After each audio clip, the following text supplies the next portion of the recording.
महाभारत युद्ध समाप्त होने के बाद कई महत्वपूर्ण घटनाएं घटित हुई जो इतिहास और पुराणों में वर्णित है। आइए जानते हैं महाभारत युद्ध के बाद हुई कुछ घटनाओं के बारे में। वीडियो में अंत तक जरूर बने रहें। दोस्तों, महाभारत युद्ध के दौरान लाखों लोगों ने अपनी जान गंवाई और विशेष रूप से क्षत्रिय वंश तो समाप्त ही हो गया। महाभारत युद्ध समाप्त होने के बाद युधिष्ठिर को बहुत दुख हुआ और युधिष्ठिर ने हस्तिनापुर की राजगद्दी पर बैठने से मना कर दिया। लेकिन भगवान श्री कृष्ण के समझाने पर युधिष्ठिर ने हस्तिनापुर का राज्य संभाला। पितामह भीष्म महाभारत युद्ध में पराजित होने के बाद सरसैया तीरों की सैया पर पड़े थे। मृत्यु से पहले पितामह भीष्म ने युधिष्ठिर को अपने पास बुलाया और उन्हें राजधर्म, नीति शास्त्र और मोक्ष धर्म की शिक्षा दी।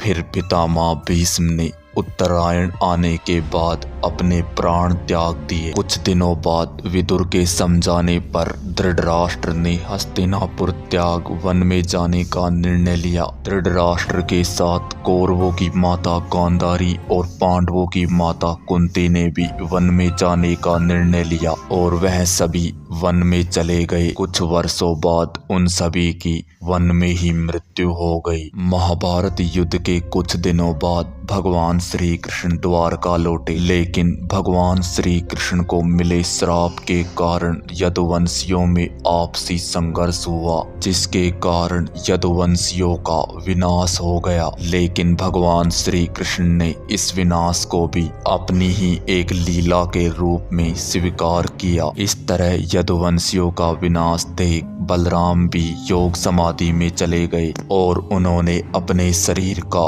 त्याग कर दिया। भगवान श्री कृष्ण के पैर में एक जरा नामक शिकारी ने तीर मार दिया, जिससे भगवान श्री कृष्ण ने पृथ्वी पर अपनी लीला समाप्त की और वैकुंठ धाम के लिए गमन किया। भगवान श्री कृष्ण के पृथ्वी लोक से जाने के बाद पांडवों ने भी अपना शासन त्याग दिया और अपने पोते परीक्षित को राजा बनाकर और स्वयं ने हिमालय की ओर प्रस्थान किया। लेकिन स्वर्गारोहण के दौरान सभी पांडव एक एक करके गिरते गए। अंत में केवल युधिष्ठिर ही स्वर्ग पहुँचे। भगवान श्री कृष्ण के धरती से प्रस्थान करने के उपरांत ही द्वापर युग समाप्त हुआ और कलयुग की शुरुआत हो गई। युधिष्ठिर के पोते परीक्षित ने कई वर्षों तक हस्तिनापुर पर राज किया, लेकिन कुछ वर्षों बाद उनकी मृत्यु एक तक्षक नामक सर्प के काटने से हो गई। इसके बाद उनके पुत्र जन्मेजय ने नागों का विनाश करने हेतु नाग यज्ञ किया, जिससे उनके पिता के हत्यारे तक्षक नाग का